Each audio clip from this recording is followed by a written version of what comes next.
नमस्कार दोस्तों, आप सभी लोगों का स्वागत है हाई रैंक प्लस एकेडमी में।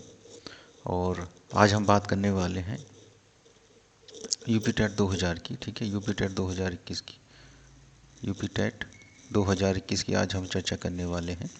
ठीक है, कैसे पढ़ाई करें। ठीक है, कैसे पढ़ाई करें। ठीक है, कैसे पढ़ाई करें ताकि 120 प्लस मार्क्स हमारे इंक्रीज़ हो जाए। तो 1/1.2 पॉइंट हम बात करेंगे। ठीक है, आपका ज़्यादा समय न खर्च करते हो तो आप प्लीज़, रिक्वेस्ट है आपसे, अगर आपको मेरी मेहनत परिश्रम समझ में आए तो प्लीज़ आप लाइक ज़रूर करें। देखिए, सबसे पहले इसमें सिलेबस की बात करेंगे। ठीक है, सिलेबस बहुत ज़्यादा इंपॉर्टेंट है। ठीक है, ठीक है, सिलेबस बहुत ज़्यादा इंपॉर्टेंट है। अगर आपको सक्सेस होना है तो सिलेबस बहुत ज़्यादा इंपॉर्टेंट है।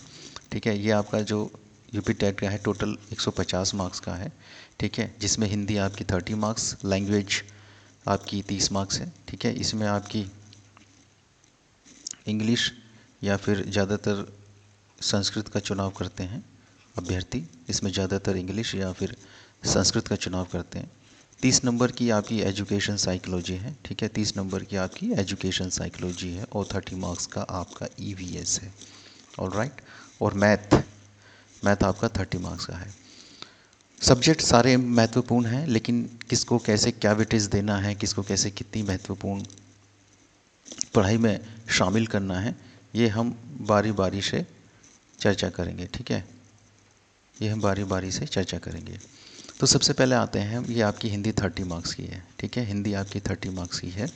अगर हम हिंदी की बात करें, हिंदी की बात करें हम यूपी टेट की, देखिए इससे अच्छी बुक तो आपके पास में यूपी टेट के लिए है ही नहीं। मैं आपको बता दूं कि इससे अच्छी बुक लूसेंट की सामान्य हिंदी, इससे अच्छी बुक है ही नहीं आपकी। ये बुक आपकी यूपी टेट के लिए तो कार्य करे ही करेगी। साथ ही जो राज्य स्तरीय परीक्षाएं हैं, साथ ही जो राज्य स्तरीय परीक्षाएं हैं जैसे यूपी ट्रिपल एस सी है। ठीक है, यूपी ट्रिपल एस सी है या अन्य R O A R O, अन्य ए आर ओ की परीक्षाएं जो हैं उनमें भी ये काफ़ी बुक फ़ायदेमंद है। अगर इस पुस्तक के बारे में एक लाइन में कहूँ तो ये पुस्तक अपने आप में एक रामबाण है। ठीक है, अपने आप में एक रामबाण पुस्तक है। तो आप इस पुस्तक का जितने हो सके अच्छे से अच्छा अध्ययन करिए। और जो टॉपिक हैं आपके इम्पोर्टेंट टॉपिक हैं उनको आप बार बार रिवाइज़ करिए। जो टॉपिक हैं आपके उनको बार बार आपको क्या करना है, रिवाइज़ करना है। ताकि आप क्या करें, ताकि भूलने की जो प्रवृत्ति है, ठीक है, ताकि मनुष्य की जो भूलने की प्रवृत्ति है उसको आप कम कर सकें। ठीक है, ताकि भूलने की प्रवृत्ति कम हो सके। और वो कैसे होगी, वो आपको बार बार रिवाइज़ करने से ही होगी। ठीक है, तो ये एक नंबर एक आपका हो गया हिंदी के लिए, है ना, हिंदी के लिए आपका हो गया। ठीक है, तो इसको आप चैप्टर वाइज ही देखें। ठीक है, नेक्स्ट देखते हैं। देखिए लैंग्वेज 2 आती है। ठीक है, नेक्स्ट आती है लैंग्वेज 2 आपकी, नेक्स्ट आती है लैंग्वेज 2 आपकी। ठीक है, इसमें से कुछ इंग्लिश का चुनाव करते हैं। ठीक है, इंग्लिश का चुनाव करते हैं, कुछ ना इंग्लिश का चुनाव करते हैं। ठीक है, कुछ इंग्लिश का चुनाव करते हैं और कुछ संस्कृत भाषा का चुनाव करते हैं। ठीक है, तो ज़्यादातर जो बच्चे संस्कृत भाषा का चुनाव करते हैं, मैं कहता हूँ कि ये बहुत अच्छी बुक है, लेकिन ये जो बुक है ये रिवाइजिंग के लिए है। ठीक है, ये बुक केवल रिवाइज़ करने के लिए है ना कि आपको ये 30 में से 30 नंबर ला देगी। ठीक है, ये केवल रिवाइज़ करने के लिए है। जब आप संस्कृत के व्याकरण की बात करेंगे, जब आप संस्कृत व्याकरण की बात करेंगे तो ये पुस्तक आपको व्याकरण नहीं सिखाती है। ठीक है, ये पुस्तक आपको क्या है, व्याकरण आपको नहीं सिखाती है। जो रिपीटेड क्वेश्चंस हैं, जो रिपीटेड क्वेश्चंस हैं या पूर्व में आए हुए प्रश्न हैं, ठीक है, केवल उन्हीं को आपको जो आपके समक्ष रखती है और उनका अध्ययन कराती है। तो इसलिए मैं आपसे यही कहना चाहूँगा कि आप रिवाइज़ के लिए इस पुस्तक का इस्तेमाल कर सकते हैं।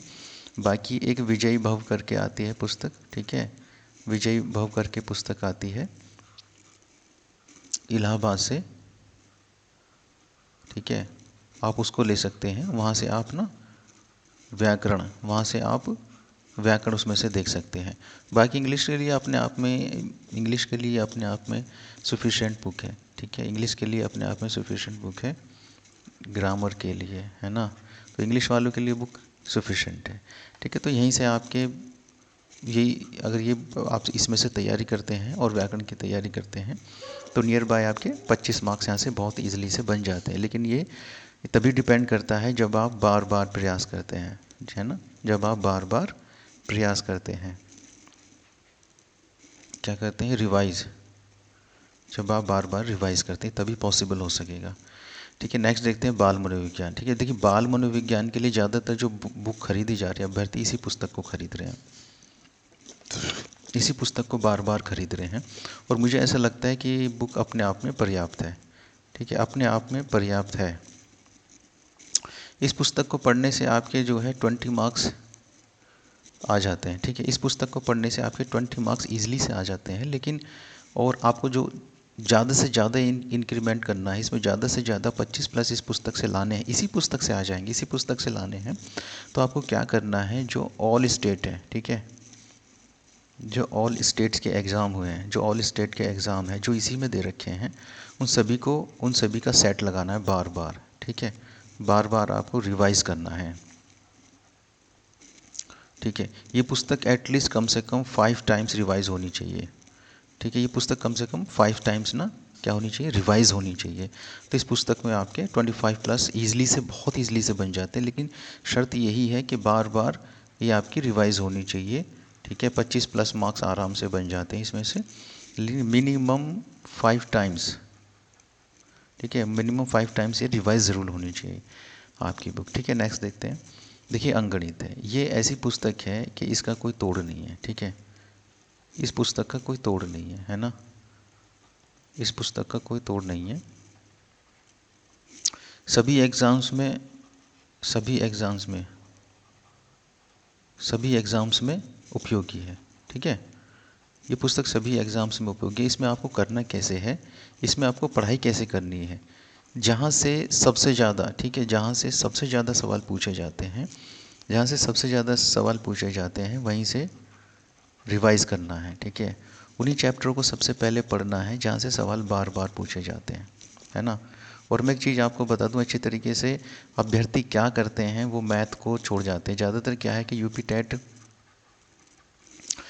टेट अपीयर होने वाले अभ्यर्थियों का क्या होता है कि मैथ वीक होता है ना, मैथ वीक होता है, जिसमें ज़्यादातर महिला अभ्यर्थी आती हैं, आती हैं जो ग्रामीण परिवेश से हैं और गृहिणी हैं, जो ग्रामीण परिवेश से हैं और गृहिणी हैं, है ना। उनके लिए सबसे ज़्यादा समस्या मैथ में ही होती है। उनके लिए सबसे ज़्यादा समस्या किस में होती है, मैथ में होती है। उनके लिए सबसे ज़्यादा समस्या मैथ में होती है। इस मैथ की समस्या को सॉल्व करने के लिए देखिए ये बहुत ज़रूरी है। आप इसी डायरेक्ट को किताब को पढ़ लेंगे तो नहीं हो पाएगा। मैं सभी जो गृहिणी महिलाएं हैं वीडियो को देख रही हैं उनसे यही कहना चाहूँगा, अगर आप ये किताब ख़रीद भी लें और आप खुद से सेल्फ स्टडी करें तो नहीं हो पाएगा, है ना। तो सेल्फ स्टडी करेंगे तो नहीं हो पाएगा, इसके लिए आपको ना कोचिंग लगानी ही पड़ेगी। ठीक है, इसके लिए आपको कोचिंग लगानी ही पड़ेगी। विदाउट कोचिंग आप नहीं कर पाएंगे प्रैक्टिस। और मैथ का बस यही फंडा होता है। ठीक है, आपको डेली कम से कम 50 के क्वेश्चंस ना डेली के डेली आपको करने ही हैं। ठीक है, आपको डेली 50 क्वेश्चन सॉल्व करने ही हैं, तभी आपकी मैथ में पकड़ बन पाएगी, है ना। अदरवाइज़ ये सब्जेक्ट ऐसा है कि इसमें भूलने की प्रवृत्ति ज़्यादा होती है। इसमें भूलने की जो प्रवृत्ति है वो बहुत ज़्यादा होती है। और इस भूलने की प्रवृत्ति को कम करने के लिए क्या है, रिवाइज़ करना है चैप्टर को, बार बार चैप्टर को रिवाइज़ करना है ना। तो अगर आप यहाँ से करते हैं तो अच्छे से तैयारी कर लेंगे, तो खासकर जो गृहिणी महिलाएं हैं जो हैं तो वो ईज़िली से 15 से 18 मार्क्स ले आएंगी, है ना। 15 से ईज़िली 18 मार्क्स ले आएंगे। आप उसमें से करना क्या है, सिलेबस से इम्पोर्टेंट चैप्टर को उठा लेना है, बस उन्हीं चैप्टर को आपको बार बार करना है। ऐसा नहीं करें बिल्कुल भी, जैसे टाइम कम है ऐसा नहीं करें बिल्कुल भी। 30 मार्क्स का है ये, है ना, ये 30 मार्क्स का है, तो ये कोशिश ना करें कि नहीं पूरे ही चैप्टर 30 के 30 चैप्टर करने हैं या 25 चैप्टर करने हैं। नहीं, जो इम्पोर्टेंट है एटलीस्ट मिनिमम 15 चैप्टर तो आपको करने ही पड़ेंगे। ठीक है, मिनिमम 15 चैप्टर आप करेंगे, अच्छे से करेंगे, तो उसमें से कई बार क्या होता है आपके 15 से 20 के बीच में आप आ जाते हैं। ऐसा कई बार होता है कि हमने 15 तैयार करे और 2-3 सवाल या 4 सवाल हम नहीं कर पाए और हमारे 10 ही बन पाया। तो उसकी भी ट्रिक है, मैं उसके बाद में बताऊंगा। उसका भी एक लॉजिक है ना। ट्रिक तो नहीं है लेकिन लॉजिक ज़रूर है, जब तक नेगेटिव मार्किंग नहीं है। वो शायद आप सब लोग ज़्यादातर जानते ही होंगे। तो कम से कम एटलीस्ट 10 चैप्टर तो ऐसे आपके तैयार होने चाहिए जो बिल्कुल मिस ना हो, है ना। नहीं तो 15 चैप्टर की डिमांड बहुत ज़्यादा है, ठीक है। तो ये यहाँ से आपके 15 से 20 आ सकते हैं उन लोगों के लिए जिनका मैथ वीक है। लेकिन जो लोग अच्छे हैं मैथ में वो 20 प्लस ही करके आते हैं, 23 प्लस करके आते हैं, 25 प्लस करके आते हैं, ठीक है। देखिए ये दरअसल क्या है कि मेंस का लग गया है ना। तो पर्यावरण के लिए जो यूथ कंपटीशन की आती है, ठीक है, पर्यावरण के लिए जो यूथ कंपटीशन के लिए आती है, ठीक है, टेट के लिए, ये अपने आप में सफिशिएंट बुक है। इससे बाहर ज़्यादातर पेपर जाता नहीं है। बाहर जाने का मतलब ये नहीं है कि आपके मतलब 30 नंबर का है तो आपके 10 आ रहे हैं, है ना। ऐसा आपके 10 आ रहे हैं या 7 नंबर आ रहे हैं, ऐसा नहीं है। अगर आप ये पर्यावरण की यूथ कंपटीशन की बुक अच्छे से पढ़ के जाते हैं तो आपके 22-25 प्लस ईजिली से